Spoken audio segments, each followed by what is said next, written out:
This video shows you how to replace the waste toner transfer unit of your printer. Open the front door, unlock, and then remove the used waste toner transfer unit.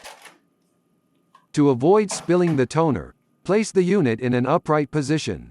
Remove the printhead wiper, and then clean each of the printhead lenses 3 times.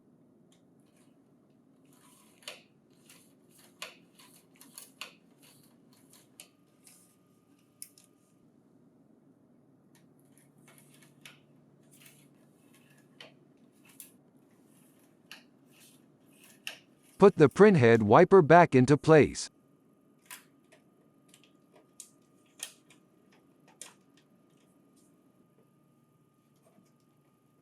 Insert the new waste toner transfer unit, and then lock it. Close the front door.